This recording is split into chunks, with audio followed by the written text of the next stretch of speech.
Mesdames et messieurs, permettez-moi tout d'abord de saluer tous ceux qui participent à ce webinaire. C'est un format, il est vrai, auquel nous finissons par nous habituer depuis quelques mois. Et en tous les cas, malgré les contraintes que nous impose la crise sanitaire et le confinement, ces techniques nous permettent de maintenir le débat public, nous permettent de continuer à réfléchir ensemble, et c'est heureux. Parce que plus le monde est difficile, plus la crise est forte, plus la période est troublée, plus le besoin d'entendre les chercheurs, les intellectuels, les responsables publics et privés se rend nécessaire.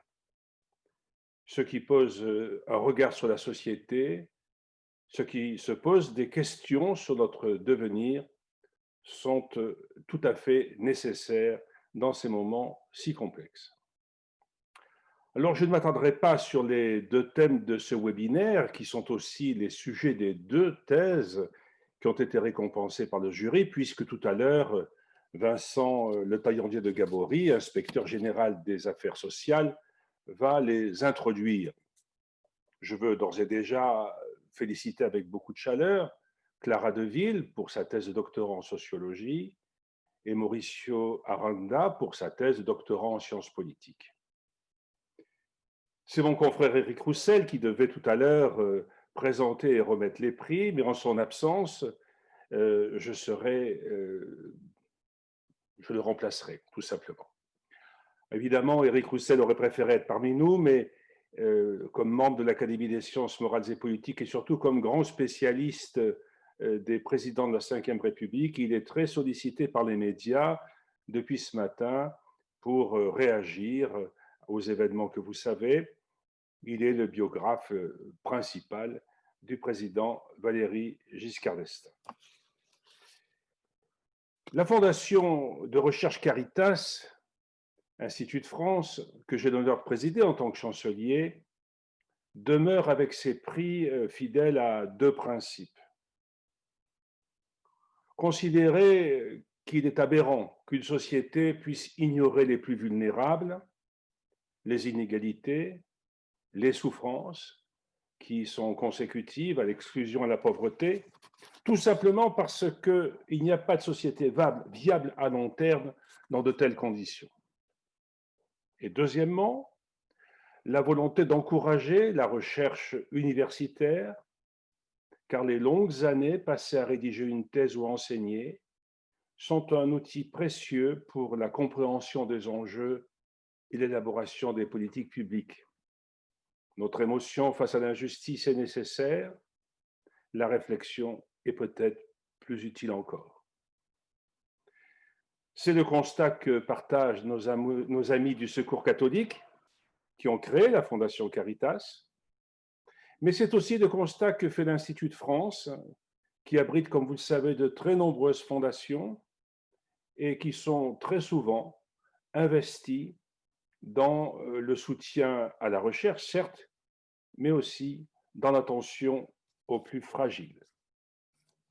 La brutalité de cette crise soulèvera hélas de nouvelles difficultés, nous le savons, pour ceux qui étaient déjà frappés par l'exclusion.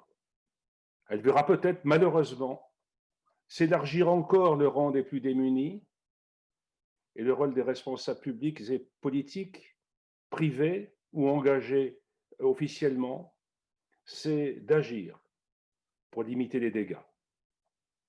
Nul doute que les travaux universitaires que nous allons couronner aujourd'hui et tant d'autres sauront apporter sur ces questions un éclairage indispensable. Je renouvelle mes félicitations à Madame Deville et à Monsieur Aranda, que je retrouverai tout à l'heure, et je laisse sans plus tarder la parole à Monsieur Le Taillandier de Gabory. Bonjour à toutes, bonjour à tous.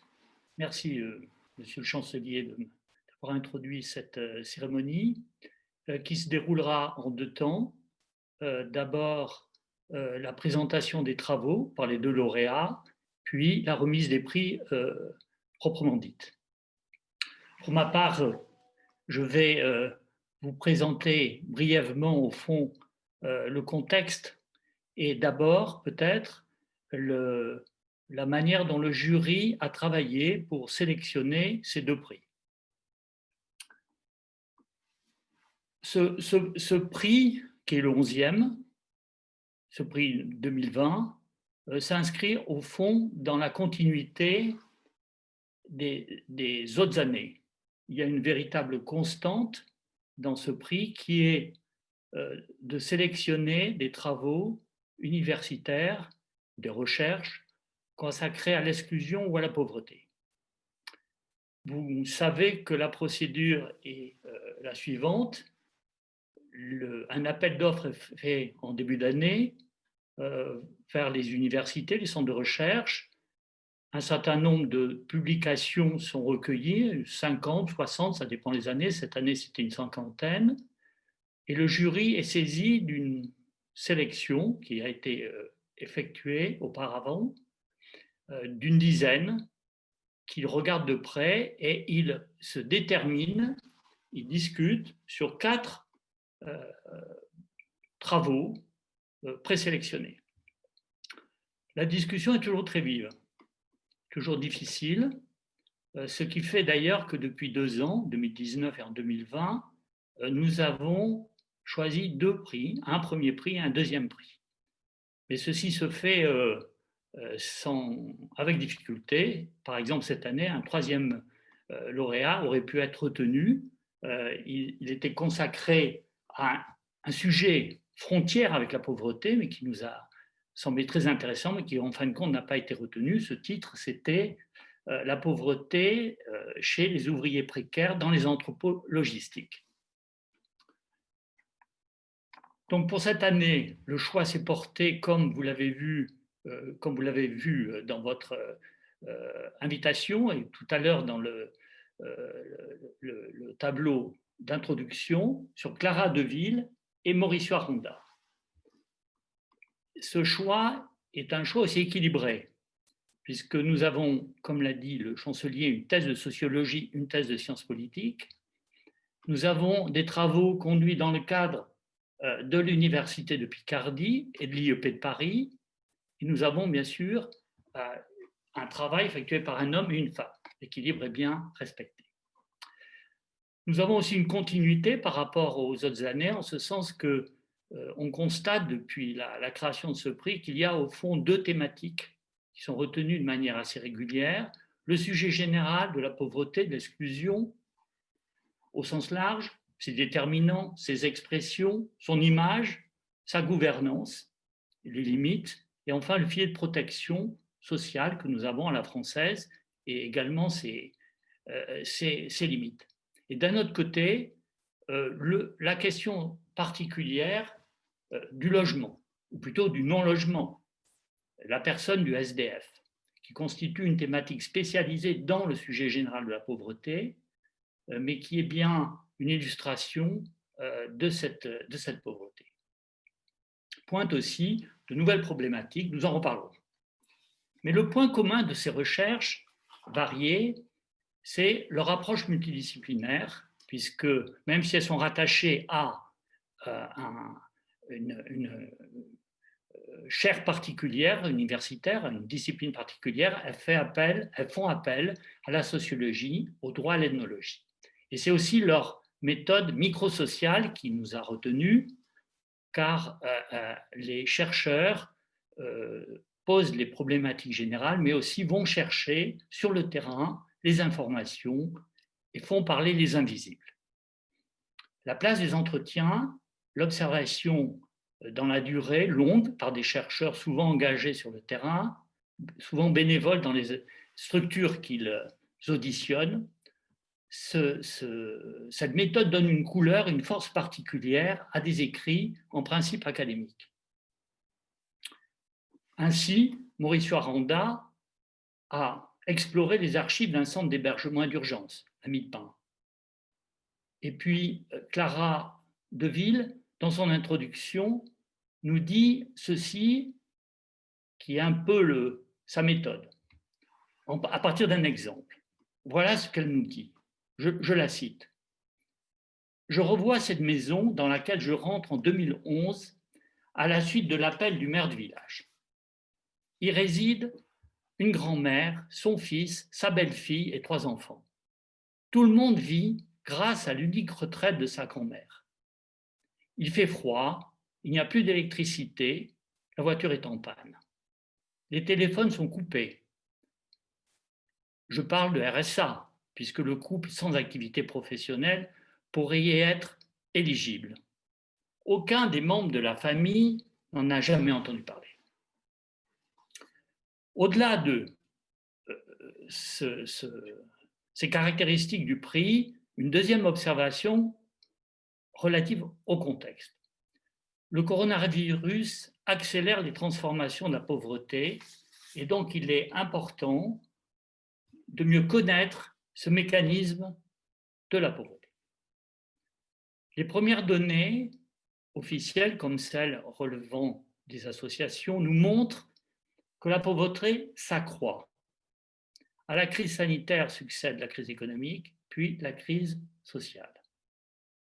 Par un effet de domino, de glissement, de la fragilité à la pauvreté, de la pauvreté à l'exclusion, créant un climat d'incertitude générale pour des franges croissantes de la société. Les chiffres sont connus, même s'ils ne sont pas stabilisés, concernant la progression des précaires, des bénéficiaires de l'aide alimentaire, des demandeurs de RSA, avec une présence croissante des étrangers. La pauvreté s'accroît, elle se transforme, de nouvelles catégories d'exclus apparaissent, les jeunes, les étudiants, les professions indépendantes, les intérimaires. Devant ce phénomène puissant et fort, il est clair que le prix Caritas a une actualité évidente et apporte, contribue au débat public, apporte dans son réseau, dans leur réseau, des informations utiles venant du terrain et bien sûr encourage symboliquement et matériellement les chercheurs qui ont été primés. Tout ceci dans le sillage de la récente encyclique Fratelli Tutti. Mais maintenant, la parole est au lauréat. Donc, j'appelle Clara Deville qui va nous présenter son travail.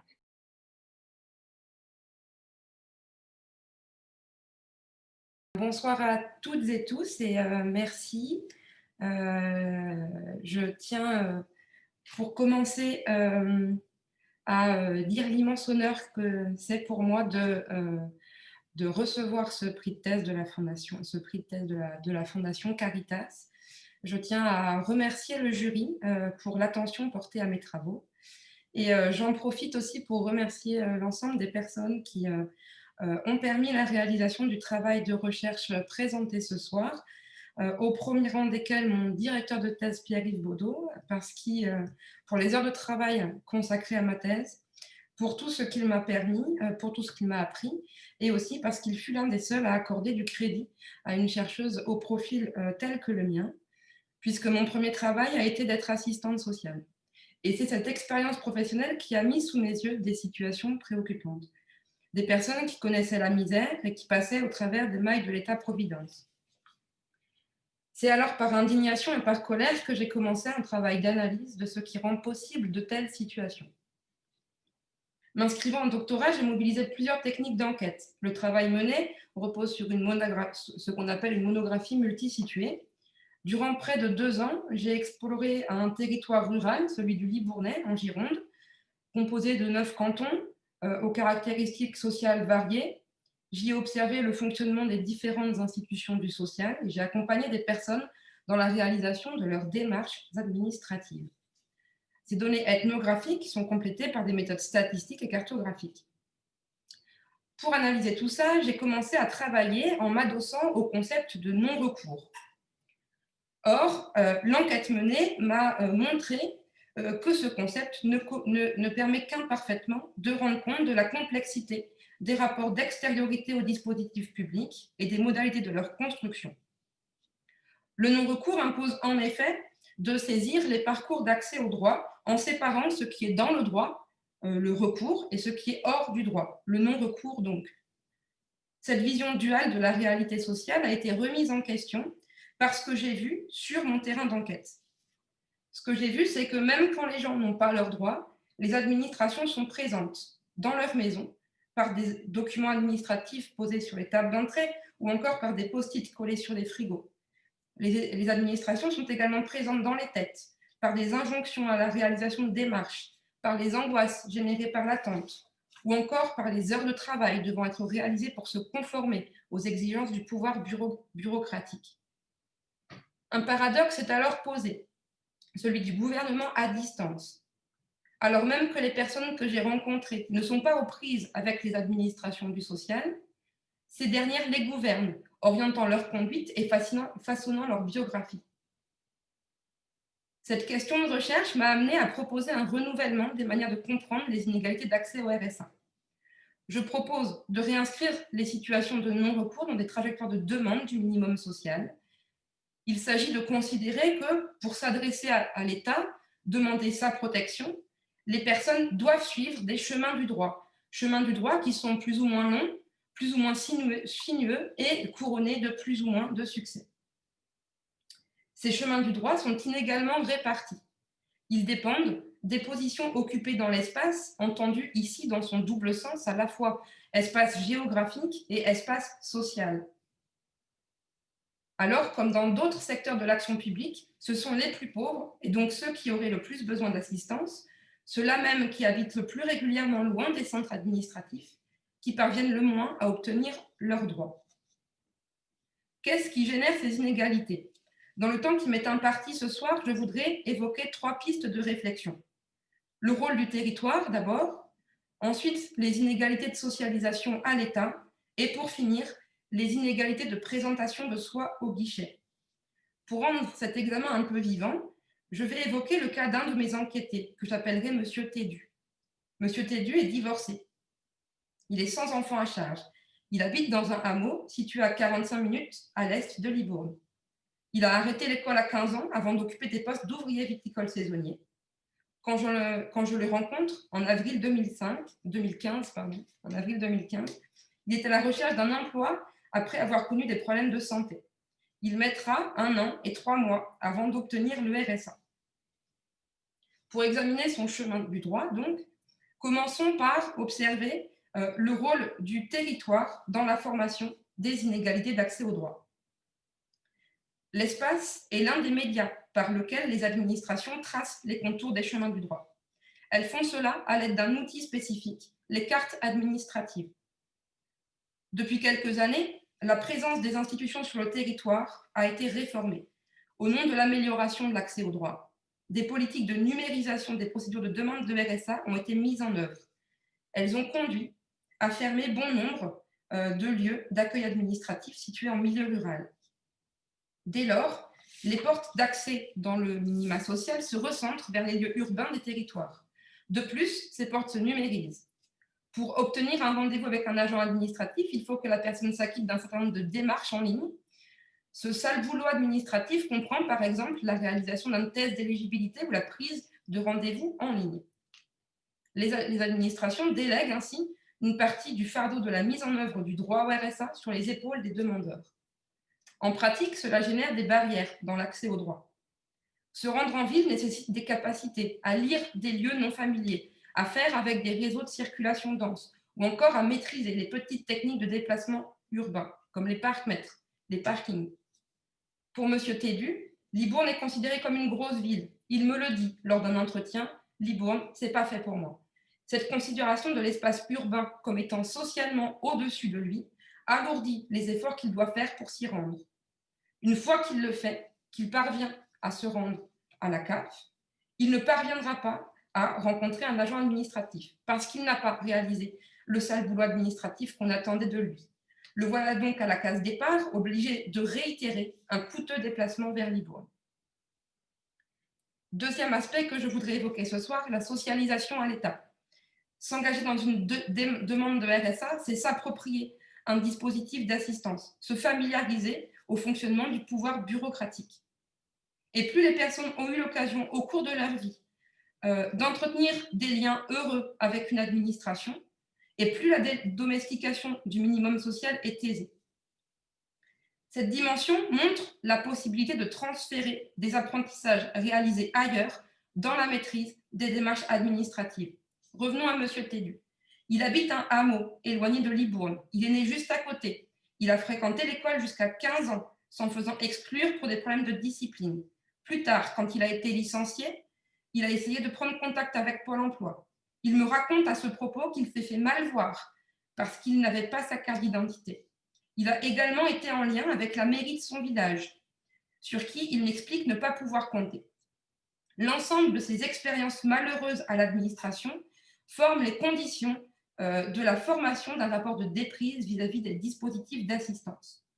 Plus encore, M. Tédu perçoit les administrations comme inquiétantes, capables de lui faire des problèmes. Ainsi, M. Tédu est à distance de Libourne et de ses administrations, mais aussi à distance des dispositifs d'assistance. Au guichet, ces distances se transforment en entraves. Les agents administratifs les lisent comme autant de signes identifiant M. Tédu à un mauvais pauvre. Autrement dit, la manière dont M. Tédu se présente au guichet ne remplit pas les conditions de félicité de la rencontre administrative. Présentant un discours hésitant, ne mobilisant que peu le vocabulaire administratif, la guichetière qui le reçoit me dira après qu'elle doute de la réelle motivation de M. Tédu à obtenir le RSA. À l'inverse, la capacité à s'acquitter du sale boulot administratif, à prendre en charge le fardeau administratif de la demande de RSA, est perçue par les agents comme un signe de motivation à percevoir le minimum social et comme une manifestation de l'ajustement à la norme d'autonomie dont est porteuse la prestation. Pour conclure, mon travail montre que l'obtention du RSA est le résultat de mécanismes de tri et de sélection entre les demandeurs qui se déroulent à distance avant même toute prise en charge institutionnelle. Ces mécanismes sont organisés par les dispositifs publics, par les normes qu'ils produisent et qu'ils diffusent même loin des administrations, et par le caractère socialement situé de la capacité à s'ajuster à ces normes. Il me reste à vous remercier. Oui, merci de cette première intervention. Vous avez vu dans la présentation générale qui a été faite au début qu'il était possible de poser des questions, de chatter à partir de l'icône Q et R qui est en bas de votre écran. Donc, vous pouvez le faire sur les propos que vient de tenir donc Clara Deville, mais nous avons déjà des questions qui nous sont arrivées, donc je vais reprendre, Clara. Une question d'ordre général concernant le contexte de crise que nous connaissons. Est-ce que vous pensez qu'il peut faciliter un consensus politique pour créer une forme de revenu universel qui permettrait de limiter les formes de non-recours? En d'autres termes, on va formuler différemment, le RSA souffre. Vous m'entendez? Oui, j'ai compris la question. Le RSA, oui, souffre de son caractère peut-être un peu bureaucratique, créant la distance dans son mode d'accès, et donc la formule qui est envisagée, qui est sur la place publique, serait de généraliser un revenu minimal et évitant, supprimant ces prestations particulières. Est-ce que pour vous, ça serait possible et un avantage? Je ne sais pas prédire ce qui va se passer. Je ne sais pas si le contexte est favorable. Par contre, ce que j'ai pu voir ou comprendre, c'est que quand l'action publique a essayé de simplifier, parce que ça dépend de ce que vous appelez revenu universel. Pour l'instant, ce que je vois passer, c'est des idées de simplification des minima sociaux. Et à chaque fois que l'action publique a essayé de simplifier les minima sociaux, là, en l'occurrence, la dernière vague de simplification, c'était à propos de la prime d'activité et du RSA, et elle s'est conclue par la numérisation, par dire, bon, simplifions et numérisons les prestations, l'accès aux prestations, ce qui a conduit du coup à renforcer certaines inégalités d'accès aux droits. Du coup, je ne sais pas, il faudra surveiller, il faudra observer quelles sont les définitions mises en œuvre et surveiller et regarder ce qui se passe dans l'association entre ce qui est proposé comme simplification et la dématérialisation des droits. Très bien. Une autre question. Est-ce que vous avez rapporté vos conclusions aux fonctionnaires, aux responsables qui vous ont accueillis dans les caves, à la direction départementale de la Gironde? Est-ce que vous avez pu leur restituer vos observations, vos propos, et quelles ont été leurs réactions? La réaction des fonctionnaires, au fond. Alors, oui, j'ai présenté mes enquêtes au sein de plusieurs administrations, pas forcément sur mon territoire d'études, surtout que je ne voudrais pas contredire aux règles d'anonymat de l'enquête. Donc, j'ai présenté mes résultats dans plusieurs administrations, dont je tairai le nom, qui ont entendu mes recherches et qui les ont reçus comme c'est de mise dans l'action publique régulièrement, qui les ont reçus en travaillant le sens comme elles l'entendent, c'est-à-dire en le travaillant avec la perspective qui est la leur quand elles pensent l'accès aux droits des classes populaires, une perspective individualisée, une perspective responsabilisante, c'est-à-dire en pensant les actions, par exemple, d'éducation ou de formation qu'elles pouvaient faire pour que les gens apprennent à utiliser les outils numériques. Donc voilà, ce genre de dispositif, en fait, c'est des normes en plus dans l'accès aux droits. C'est des normes en plus, c'est des moyens de tri et de sélection en plus. Donc en fait, pour l'instant, la réception de mes travaux n'a pas conclu à des avancées en termes d'amélioration de l'accès aux droits, mais j'espère qu'elle pourra nourrir des choses, et si je peux glisser une idée, des choses notamment sur les bâtiments. Il y a un truc que je n'ai pas dit là, mais les bâtiments administratifs deviennent de plus en plus des lieux qui ressemblent à des halls d'aéroport, plein d'ordinateurs, grouillant de monde, où il y a des flux de circulation qui sont pensés, dirigés, précis, et dans lequel il est tout à fait facile de se perdre. Quand vous arrivez pour la première fois dans un bâtiment de l'État, dans un bâtiment de l'État social, et que ça ressemble à ça, en fait, l'accueil est pensé de telle manière à ce que il faut que vous soyez déjà efficace avant de connaître. Donc voilà, sur cette question des bâtiments, en tout cas, je pense qu'il y a matière à réfléchir et matière à penser ensemble ce que pourrait être l'accueil social. Cette proposition, elle a l'avantage d'être opérationnelle. Oui, pour moi, c'est pas trop compliqué. Les locaux, c'est comme dans un hôpital. Les locaux, ça dépend des gestionnaires locaux, du terrain. Bon, c'est pas la culture, c'est pas le système, c'est effectivement le responsable de l'établissement. S'ils ont conscience qu'il y a une difficulté, qu'il y a une distance qui vient de cette absence d'accueil ou de circulation adéquate, ça peut être modifié rapidement. Ça revient un peu à la question première, c'est-à-dire au fond, pensez-vous qu'il vaut mieux des dispositifs généraux, généralistes ou ciblés, au fond? Qu'est-ce qui vous paraît le plus opérant, efficace? Je ne suis pas tout à fait là pour prescrire ce qu'il faut faire. Après, moi c'est plutôt pour voir ce qui se passe quand les dispositifs sont ciblés.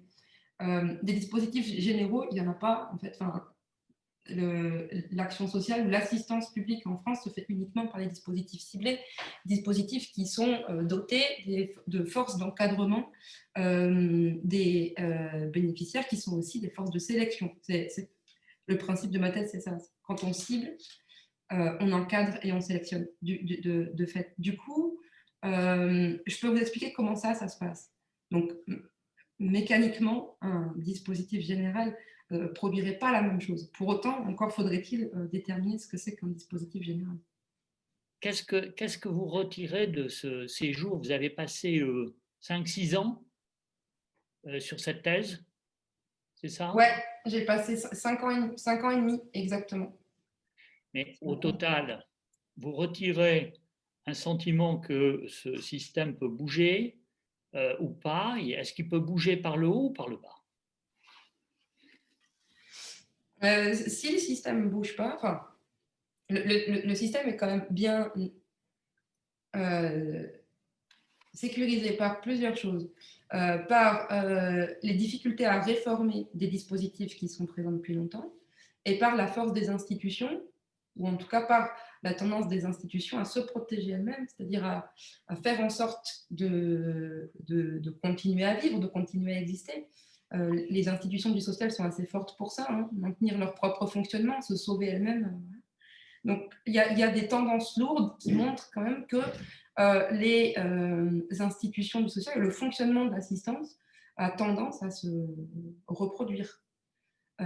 Après, si le changement doit venir par le haut ou par le bas, si par le haut, ça paraît compliqué, du coup, et en même temps, dire que le changement viendrait par le bas, c'est responsabiliser les gens, responsabiliser qui, du coup, les travailleurs, les guichetiers. Ça paraît Oui, pas non plus. c'est ça, oui. Sinon, Ça, on ferait la révolution. oui, ça peut être une révolution tranquille. Merci, merci, merci Clara. Donc, on va passer la parole à Mauricio Aranda pour la présentation de sa thèse et de ses travaux. Merci. Merci à tous, merci. Donc, je recommande à tous ceux qui écoutent, pendant la présentation, de bien noter, de passer leurs questions et réponses pour qu'on soit transmis. Monsieur le chancelier de l'Institut de France, monsieur l'inspecteur général honoraire des affaires sociales, mesdames et messieurs, les membres de la Fondation de recherche Caritas et de l'Institut de France, permettez-moi d'abord de vous remercier pour l'honneur que vous me faites de participer à cette cérémonie. Ma gratitude va également au jury qui a décerné ce deuxième prix de recherche à ma thèse. Je remercie aussi celles et ceux, amis, collègues et familles qui suivent l'événement depuis chez eux, en France ou à l'étranger, notamment depuis mon pays d'origine, le Pérou. À elles et à eux, je leur dis « Muchas gracias por todo su apoyo ». Ma thèse de sciences politiques, réalisée sous la direction de Pascal Laborier, a été soutenue en novembre 2019 à l'Université Paris-Nanterre. Elle s'intitule « Une assistance à deux vitesses. Socio-histoire de l'hébergement social des sans-abri depuis les années 50 ». Je reviendrai dans un instant sur ce titre qui reprend de manière concise le principal résultat de ma recherche. Pour le moment, j'aimerais indiquer que mon exposé s'organise en 3 temps. D'abord, je vais retracer le cheminement personnel et intellectuel qui m'a permis de formuler la problématique de ma recherche. Par la suite, je vais exposer ce que donne à voir cette thèse, ainsi que ses apports à la compréhension du sans-abrisme et de l'assistance. Enfin, j'évoquerai brièvement les suites données à cette recherche. Je voudrais commencer par dire que je me suis intéressé à la question de l'assistance aux sans-abri par le biais d'une expérience personnelle. Au cours de mes études, j'ai eu l'occasion de m'engager en tant que bénévole au Resto du Cœur dans le cadre de distribution alimentaire faite dans la rue. Cette expérience marquante a été transformée en objet de recherche dans le cadre d'un mémoire. Il s'agissait dans ce travail d'interroger la délégation de la mise en œuvre de l'action publique aux associations caritatives. Celles-ci doivent souvent gérer en urgence l'attribution gratuite de denrées de base aux populations les plus démunies. C'est dans ce cadre que j'ai découvert différents dispositifs d'assistance, les maraudes, accueil de jour, centres d'hébergement, qui sont au cœur de l'aide aux sans-abri. En commençant ma thèse, mes investigations se sont progressivement concentrées sur un élément qui me semblait énigmatique. On sait aujourd'hui que le traitement des personnes qualifiées de vagabonds, clochards ou SDF s'est transformé au cours du XXe siècle. En quelque sorte, d'un point de vue légal notamment, la répression des personnes à la rue a été supplantée par l'assistance. De nos jours, tous les sans-abri, en principe, sont perçus comme des personnes en détresse qu'il faut protéger de la mort physique et psychique et aider à s'en sortir.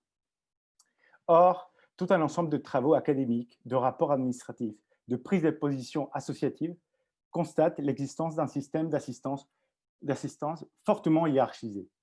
Cela est notamment le cas pour l'hébergement social, scindé entre des centres d'urgence et de réinsertion. Je peux peut-être préciser dès maintenant que les centres d'hébergement d'urgence accueillent sur le très court terme, c'est-à-dire 1 ou quelques nuits, alors que ceux de réinsertion hébergent sur un plus long terme, à savoir pour 6 mois renouvelables. J'ai eu ainsi progressivement la conviction que l'institutionnalisation de l'hébergement entre urgence d'une part et réinsertion d'autre part méritait d'être étudiée de manière approfondie, ce qui n'avait pas encore été fait par des chercheurs. De plus, ce travail me semblait important parce que ces deux catégories, réinsertion et urgence, imprègnent de manière générale les dispositifs d'assistance. Enfin, cette recherche s'est révélée d'autant plus pertinente que la dualité de l'hébergement est également source de segmentation sociale. Les personnes aux propriétés sociales les moins favorisées sont dirigées vers l'urgence. En quelque sorte, les plus pauvres reçoivent également l'aide la plus pauvre. Ma thèse essaye donc de répondre à l'énigme suivante. Comment s'est institutionnalisée cette dualité de l'assistance aux sans-abri entre réinsertion et urgence? L'énonciation de l'énigme me permet maintenant de clarifier son intitulé. Le titre n'a pas pour objectif de dénoncer l'existence d'une concurrence entre services publics et services privés, comme le sens commun de l'expression à deux vitesses peut laisser entendre, notamment pour le cas de l'hôpital. Cela n'a pas vraiment de sens ici, puisque le centre d'hébergement, qu'il soit de réinsertion ou d'urgence, sont le produit de financements publics et de metteurs en œuvre privés, à savoir les acteurs caritatifs. Le titre de la thèse vise plutôt à rendre compte du fil conducteur de ma réflexion, à savoir le processus de dualisation qui se produit au sein de l'assistance depuis les années 50. Ce processus aboutit à l'existence de deux catégories d'intervention publique qui continuent encore aujourd'hui à structurer dans une grande mesure l'action sociale destinée aux sans-abri.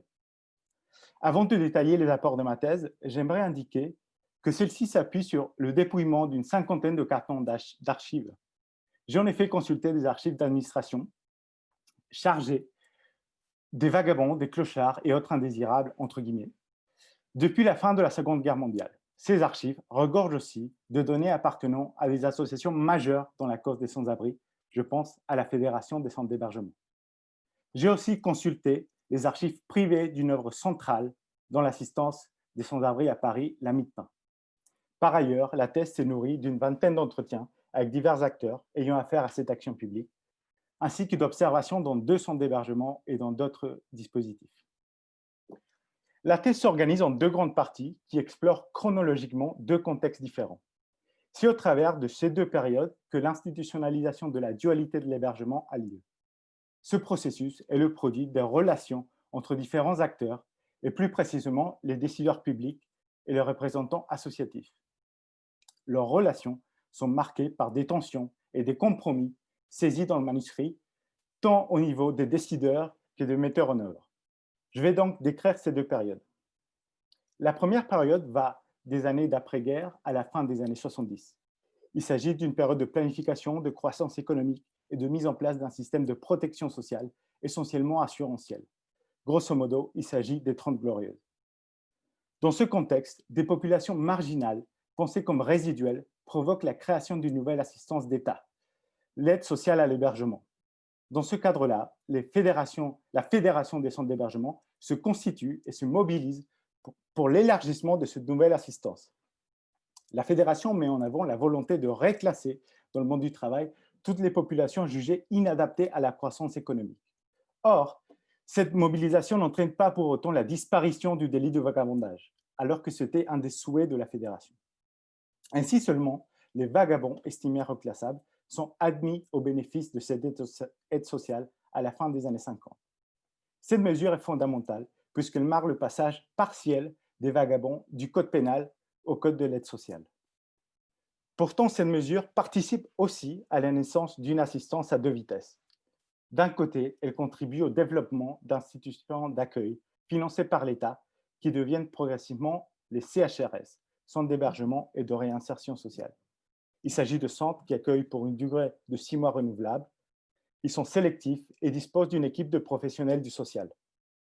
De l'autre, cette mesure laisse de côté tout un pan de la population à la rue, tous ces vagabonds estimés non reclassables qui trouvent seulement refuge dans les asiles de nuit, à savoir les centres financés par la charité, non sélectifs, non professionnalisés et accueillant sur une très courte durée. Dans les médias après-guerre, on trouve donc déjà une distinction entre réinsertion et urgence, mais celle-ci reste à l'état implicite, puisque les asiles de nuit ne rentrent pas dans l'action de l'État. La deuxième période est celle au cours de laquelle cette dualité implicite va s'institutionnaliser dans l'action sociale et devenir ainsi explicite. Cette séquence historique se déroule des années 80 aux années 2010. Cela correspond à la période qu'on appelle les 30 piteuses, voire aujourd'hui les 40 piteuses. Cette période se caractérise par le chômage de masse, les politiques libérales et le développement de l'assistance de la protection sociale. Ce contexte favorise la légitimation par l'État d'anciens asiles de nuit, jusqu'alors financés par la charité privée. On parle de manière générale de secours d'urgence. Les pouvoirs publics subventionnent en effet, de manière cyclique, tous les hivers, ces formules d'hébergement de très court terme. Dans la thèse, j'analyse comment ce traitement ponctuel du problème des personnes sans abri s'institutionnalise aussi lorsque la fédération des centres d'hébergement, malgré ses réticences initiales, investit pleinement le domaine de l'urgence, sans pour autant abandonner l'idée de la réinsertion. En bout de parcours, l'urgence est pensée comme un premier moment de l'aide sociale qui doit se poursuivre par la réinsertion. Pour être plus précis, les centres d'hébergement d'urgence deviennent le premier étage d'une modalité d'assistance qui se poursuit par l'accès au CHRS et qui devrait encore se poursuivre par l'accès au logement social. Bien évidemment, tout un ensemble d'observateurs constate et critique depuis plusieurs années le manque de fluidité de ce système d'hébergement et de logement. Si la politique du logement d'abord lancée en 2010 met en place des solutions d'hébergement et de logement accompagnées de long terme, il semble que le recours d'urgence, c'est-à-dire de réponses de court terme, continue à structurer en grande partie cette assistance. Après avoir résumé les deux périodes analysées dans ma thèse, j'aimerais maintenant expliciter les trois principaux apports tirés de mon travail. La première contribution de la thèse est qu'elle apporte des connaissances nouvelles sur l'histoire du traitement des sans-abri, notamment pour une période peu explorée, celle des 30 Glorieuses. Les archives utilisées dans ce travail, qu'elles soient publiques ou privées, n'avaient pas été consultées jusqu'alors. La thèse contribue donc empiriquement à la connaissance de la structuration de l'offre d'assistance des populations marginales dans le second XXe siècle, ainsi qu'à l'identification des acteurs, aux fonctionnaires, représentants d'associations, bénévoles de terrain, journalistes, qui depuis les années 50 agissent sur cette question. Le deuxième apport de la thèse est qu'elle met en évidence une coproduction de l'assistance issue des relations d'interdépendance entre acteurs publics et privés. Des travaux académiques pensent l'action sociale parfois comme une simple délégation de services publics attribuée à des associations qui seraient des gestionnaires. À l'inverse, d'autres travaux voient dans l'action sociale une preuve de la force de la société civile sur l'action de l'État. Or, ces approches me semblent toutes les deux incomplètes et vouées plutôt à être pensées ensemble. On peut en ce sens constater comment les mêmes associations peuvent adopter des positionnements gestionnaires ou contestataires selon les contextes dans lesquels elles se trouvent. De même, leur incursion dans l'action publique ne leur empêche pas de concilier leurs principes traditionnels ou charitables avec les objectifs de l'État. La troisième contribution de la thèse est qu'elle permet de voir, à partir du cas précis de l'aide aux sans-abri, comment la distinction classique entre bons et mauvais pauvres se voit recomposée avec les transformations de l'État social. À mon sens, malgré l'extension de l'assistance à l'égard de ces personnes au cours du XXe siècle, une profonde ambivalence persiste. On pourrait dire aujourd'hui que toutes les personnes sans abri ont le droit d'être aidées, contrairement à l'époque où le vagabondage était puni par la loi. Néanmoins, ces personnes qui ont aujourd'hui le droit d'être aidées ne le sont pas à la même vitesse.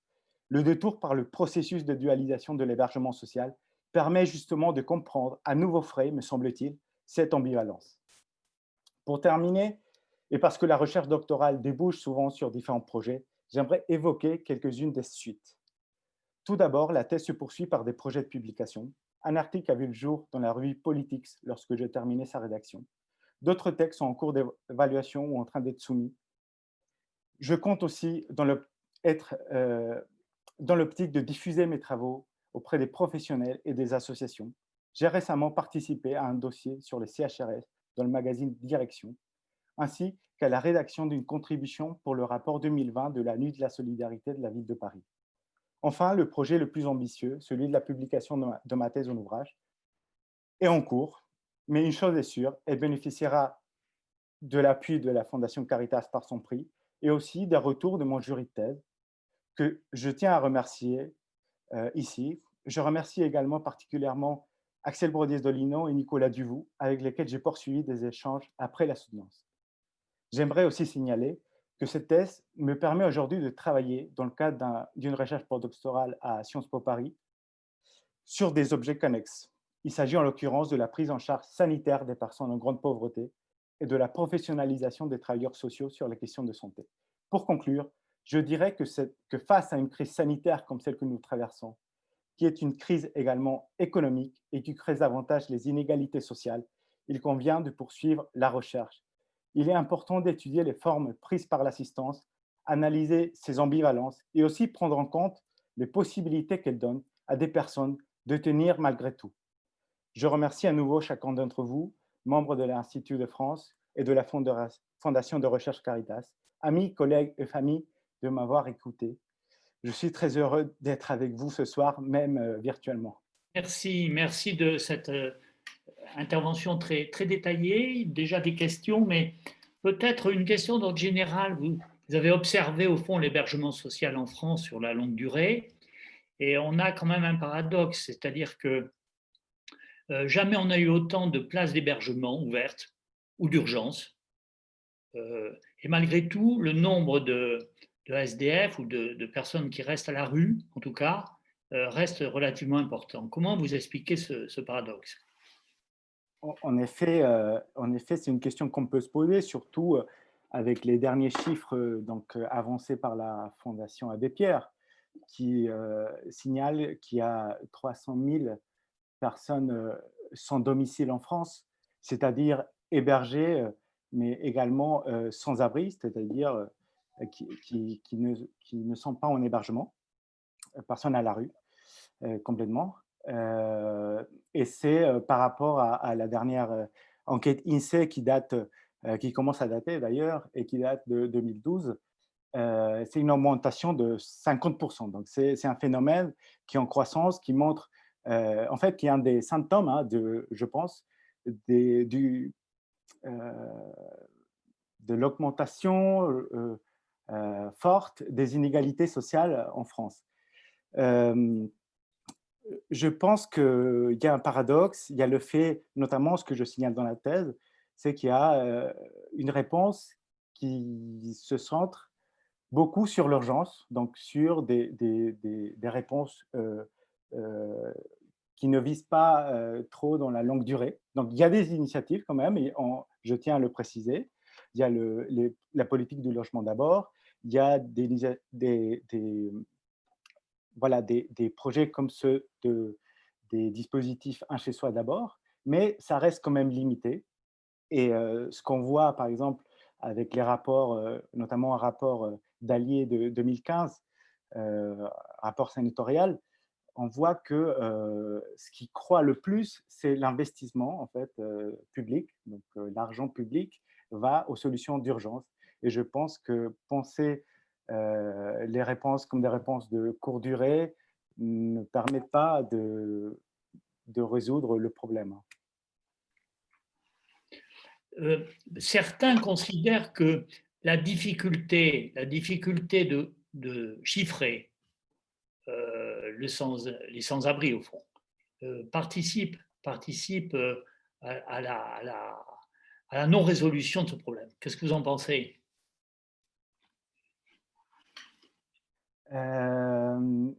C'est-à-dire le fait de ne pas les chiffrer. Je pense qu'il y a eu des enquêtes donc statistiques faites d'abord au début des années 2000, puis au début des années 2010, et maintenant il y a une qui se prépare. Il y a d'autres pays, notamment en Angleterre, où le recensement est beaucoup plus régulier. Et je pense que ça permet d'avoir une prise en compte du phénomène. Voilà, ça permet aussi de publiciser ce phénomène. Et je pense qu'il y a un des problèmes aussi qui est celui qu'on entend parler des sans-abri, surtout l'hiver. c'est-à-dire au moment où il y a les grands froids qui arrivent, il y a parfois des personnes qui décèdent dans la rue, et je pense que c'est un problème qui existe tant en été qu'en hiver. Je pense que c'est quelque chose qui, d'ailleurs, les personnes devraient être recensées non seulement en période hivernale. Je pense que ça, c'est des choses qui, justement, sont en train d'être réfléchies au niveau local, au niveau de Paris, dans le cadre de la Nuit de la Solidarité. Donc, faire des recensements aussi l'été pour voir qu'est-ce qui se passe. Peut-être qu'il y a beaucoup plus de personnes sans abri dans les rues, justement parce que ces dispositifs d'urgence et d'hébergement d'urgence sont ouverts essentiellement l'hiver. Donc voilà, je sais pas si je réponds tout à fait à la question, mais j'essaie de pointer là des choses qui me tiennent à cœur. Il y a une autre question qui apparaît, c'est le lien entre le nombre de sans-abri, de SDF et la question des migrants. Et on l'observe aussi sur la question de la pauvreté, parce que l'enquête du Secours catholique présentée la semaine dernière montre que les personnes secourues par les centres d'accueil du Secours catholique sont de plus en plus des migrants. Or, on a ce problème aussi pour les SDF, et donc, est-ce que vous avez pu approcher cette difficulté? Oui, et je pense qu'il y a beaucoup de choses à dire. Déjà, juste rappeler que dans l'enquête sans domicile de 2012, hein, les résultats ont été publiés en 2012, on constatait déjà que 50% des personnes considérées comme sans domicile étaient de nationalité étrangère. Donc ça, ça montre que le phénomène n'est pas tout récent. C'est pas un phénomène tout récent. Par ailleurs, je pense que une des parties aussi dans le budget de l'État qui a beaucoup cru ces dernières années, et je pense que depuis les années 2000, c'est aussi celui dédié à l'hôtel social, à l'hôtellerie sociale, qui accueille essentiellement des familles migrantes. Et quand je dis famille, c'est souvent des femmes avec enfants. Et je pense que c'est donc un phénomène qui est important et qui, pareil, est résolu par l'urgence. Souvent en dispersant les personnes, donc en coupant parfois des liens qu'elles nouent à certains endroits. Mais je tiens quand même à dire que, voilà, parce que j'ai fait une thèse qui a prétention donc, à être socio-historique et à regarder ça sur le long terme. Je pense que la question des migrations, de manière générale, ça peut être de la migration interne à la France, et la question du sans-abrisme ont toujours été liées. Et moi, dans les archives que j'ai trouvées, tant du côté des administrations que des associations, ce qu'on voit, c'est qu'il y a toujours eu des personnes sans domicile, donc, qui étaient également migrantes. Et donc, moi, je suis un peu gêné quand il y a des discours politiques qui tendent à instrumentaliser cette question de la migration, justement pour séparer les publics, mettre d'un côté les SDF français et les migrants donc, qui viendraient prendre leur place. Je pense que c'est beaucoup plus complexe que ça. Je pense qu'il y a aussi une politique qui est celle de l'asile, et notamment il y a des centres prévus pour les personnes qui demandent l'asile, mais souvent il y a les places, en fait les centres sont saturés, il n'y a pas suffisamment de places, et donc ces personnes se retrouvent dans la filière de l'hébergement d'urgence. Et une des caractéristiques de l'hébergement d'urgence, et notamment de l'hébergement d'urgence caritatif, c'est le cas à la Mie-de-Pain, on ne regarde pas les papiers d'identité. Et ça, je pense que c'est quelque chose qu'on peut reconnaître à l'hébergement d'urgence et aux associations caritatives, c'est d'essayer de ne pas être dans le contrôle, de ne pas filtrer selon la nationalité. Et voilà, donc ici, pareil, je donne quelques pistes, quelques éléments. Bien sûr. Sur la question. Merci, merci. Alors, il y a une question qui est posée. Il semble, c'est des témoignages qu'on a effectivement de SDF qui refusent les propositions d'hébergement pour des raisons diverses. inconfort, insécurité, problème d'hygiène. Et donc, il y a des personnes exclues qui s'excluent au fond. Qu'est-ce que vous en pensez?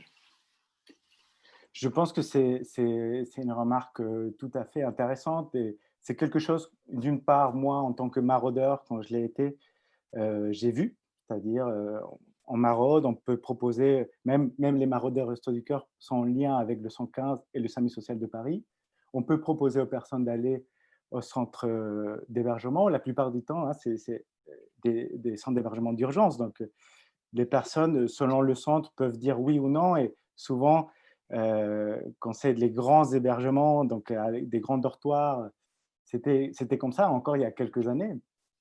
Bah, les gens refusent parce que les conditions d'hébergement ne sont pas agréables, parce qu'il y a beaucoup de promiscuité, parce qu'il y a de la violence. Donc, je pense qu'il faut tenir compte de cette réalité. Je pense aussi qu'il y a eu aussi beaucoup de politiques d'humanisation des centres.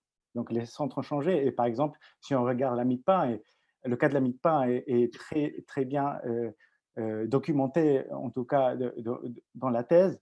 On voit comment ce centre de plusieurs étages qui accueillait des centaines de personnes, même l'hiver, 700 personnes, 800 personnes, dans un même espace, a beaucoup changé. Aujourd'hui, à la Mie-de-Pain, par exemple, même si ça reste une grande structure qui accueille 200, 300 personnes, déjà, c'est un accueil plus sur le long terme, donc c'est devenu un centre d'insertion qui réserve encore des places à l'hébergement d'urgence, mais elles sont minoritaires. Et surtout, c'est plutôt des espaces privatifs, hein, avec des chambres soit individuelles, soit partagées à deux. Donc, ça a beaucoup changé. Donc, je pense qu'il y a beaucoup d'associations qui ont pris en compte cette contestation, hein, et cette critique qui venait des intéressés eux-mêmes. Après, je pense qu'il y a encore beaucoup de travail à faire mais bon, je pense que c'est important aussi de montrer les évolutions, hein, qui ont eu lieu. Une dernière question. Vous avez observé qu'il y avait une espèce de cogestion du système entre l'administration, l'État et les associations. Est-ce que vous confirmez ce que vous avez dit? Enfin, bien sûr, vous allez le confirmer, mais cette relation est-elle une relation véritablement de partenariat? Au contraire, est-ce qu'il n'y a pas un dominant, un dominé, une autorité et des méfiants? Est-ce que vous pouvez nuancer un peu cette relation? Je pense qu'il y a certainement des dominés et des dominants, dans le sens où toutes les associations n'ont pas le même poids. C'est pour ça aussi que, justement, à certains moments, des associations se sont regroupées, hein, pour demander plus de choses. Je pense aussi que toutes les administrations, en fait, quand je parle de l'État, il faut voir qu'au sein de l'État, il y a différentes administrations, et notamment sur la question du vagabondage. Il y avait le ministère de la Justice, il y avait le ministère de la Santé publique et de la Population, le ministère qui est devenu des Affaires sociales. Et au sein même des administrations, il y a différents points de vue et différentes manières de penser la question. Donc, je pense que, justement, il y a une coproduction. Il y a des équilibres qui parfois sont réussis entre association et administration. Il y a surtout des déséquilibres, hein. Je pense que les associations arrivent à faire passer des messages, à, à essayer de passer des nouvelles manières de voir les choses. Il y avait cette idée, et ça c'est quelque chose que j'aimerais préciser, les associations pensaient déjà à la dépénalisation du vagabondage qui a eu lieu finalement dans les années 90, donc voté en 92, acté dans le code pénal en 94, mais dès les années 50, elles avaient déjà cette idée-là. Donc ça n'a pas eu lieu, mais ce que ça montre, c'est qu'il y a des initiatives, il y a des résistances, mais quand même, il y a l'aide sociale à l'hébergement de réinsertion qui est apparue dans les années 50, donc c'est quand même une victoire. Donc moi, je suis assez sceptique par rapport à certains points de vue d'analyse sur la toute-puissance de l'État. ou pareil, une vision un peu idéaliste de la puissance du caritatif. Je pense que c'est beaucoup plus complexe que ça. Et autre chose que je voudrais dire, c'est qu'il y a aussi beaucoup de trajectoires entre l'un et l'autre, de plus en plus d'ailleurs. Il y a beaucoup plus de personnes qui passent de l'un à l'autre. Et ça, je pense que ça reste un chantier encore à analyser pour comprendre justement de manière encore plus détaillée cette relation entre public, privé, administration, association. Parfait, merci, merci de ces propos, Mauricio. Vous allez donner envie à d'autres jeunes étudiants d'approfondir la question. Donc, merci, merci bien. Donc, J'espère, merci à vous. on va conclure ce module avant de passer la parole à Xavier Darcos en soulignant la richesse des échanges, également la complexité du domaine. On voit bien que même des spécialistes, lorsqu'ils rentrent dans le détail, nous montrent parce qu'ils sont des spécialistes, des experts du sujet, qu'il n'est pas simple d'en parler, il n'est pas simple de résoudre les problèmes. Voilà. En tout cas, merci à tous pour votre attention. Je passe la parole donc à Monsieur le chancelier. Écoutez, d'abord, je voudrais dire c'est la 11e fois que la Fondation Caritas Institut de France remet des prix de recherche. Et ce qui me frappe chaque année, c'est à la fois la diversité des sujets, mais en même temps l'extrême solidité des thèses qui sont présentées, des travaux qui sont présentés. Solidité qui s'appuie beaucoup sur une analyse très fine des réalités. Et je trouve que c'est un modèle de la recherche scientifique qui n'est pas dans la spéculation, qui n'est pas dans la théorisation, mais qui essaie d'à partir de réalités extrêmement concrètes, de tirer des conclusions qui soient instructives et qui surtout puissent faire évoluer des politiques. Alors, je remplace Éric Roussel, comme je l'ai dit tout à l'heure, pour la remise de ce prix. Éric Roussel étant terriblement pris par l'actualité du deuil de l'ancien président Giscard d'Estaing, membre de l'Académie française, d'ailleurs membre de l'Institut. Je suis au demeurant très content de pouvoir m'adresser tour à tour à Clara Deville et à Mauricio Aranza parce que tous les deux m'ont impressionné.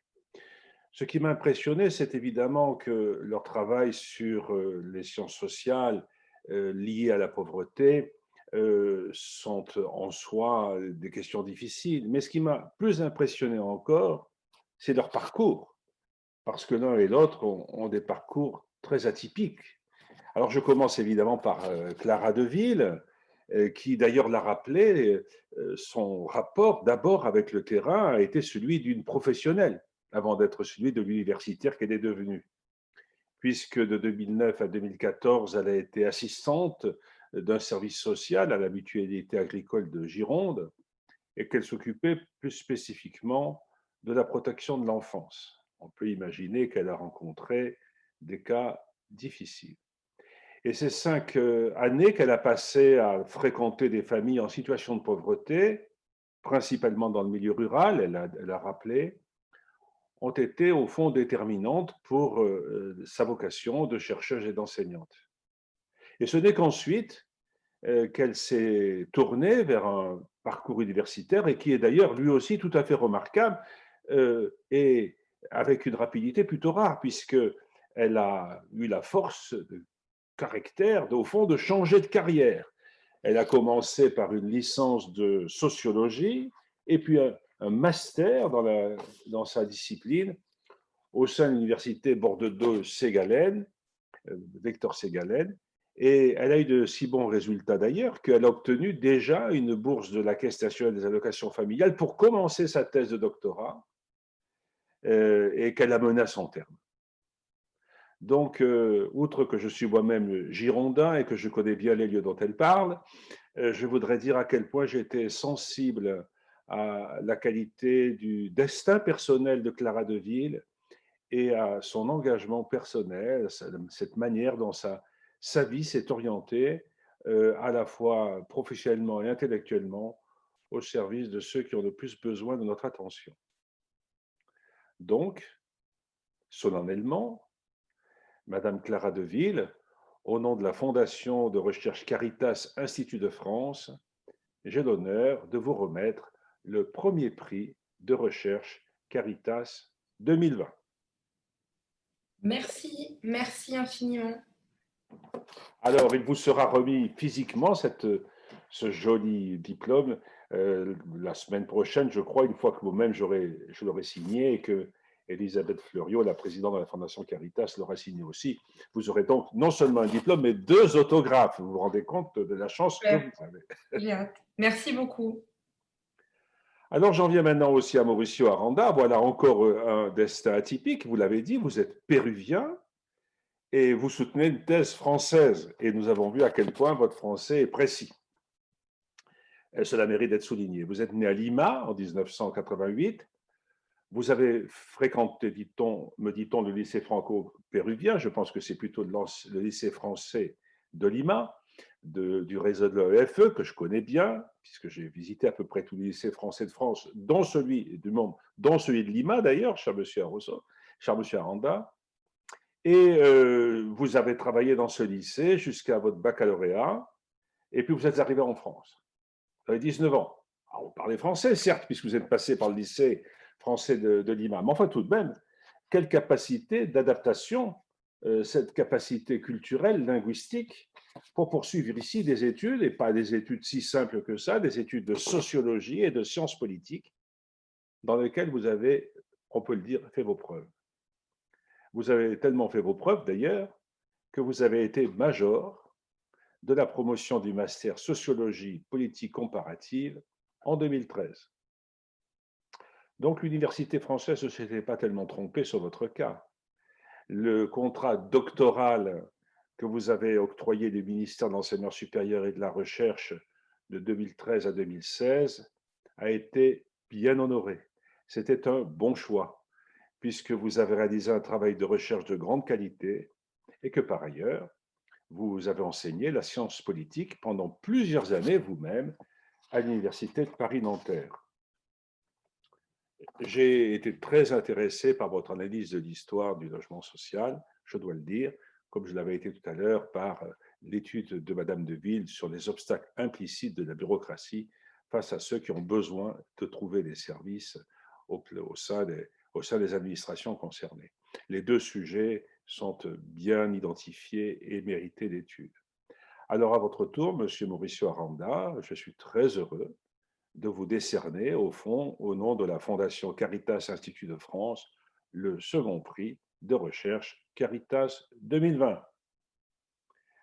Vous aussi, voici le diplôme que vous recevrez la semaine prochaine, qui atteste l'attestation de cette récompense. Je vous remercie, monsieur le chancelier, et mes parents ils vont être très contents. C'est ce qu'on dit toujours, qu'est-ce que ça va faire plaisir à ma maman. Mais ça fait aussi plaisir à tout le monde de voir les deux personnes très, très attachantes et très intéressantes que nous avons entendues ce soir, Madame Deville et Monsieur Aranda. Nous sommes vraiment très heureux que la Fondation Caritas vous ait choisi et je suis certain que vous aurez encore un très joli destin au service de ceux qui ont besoin de nous. Merci, merci à tous, merci Monsieur le Chancelier, merci aux lauréats et merci à tous ceux qui nous ont écoutés. Nous n'avons pas pu répondre à toutes vos questions, on a été limité par le temps, mais on est en train de voir comment pouvoir y répondre dans les jours qui viennent. Et j'ai envie de dire donc à l'année prochaine, j'espère sous la coupole, en présentiel. Bonne soirée.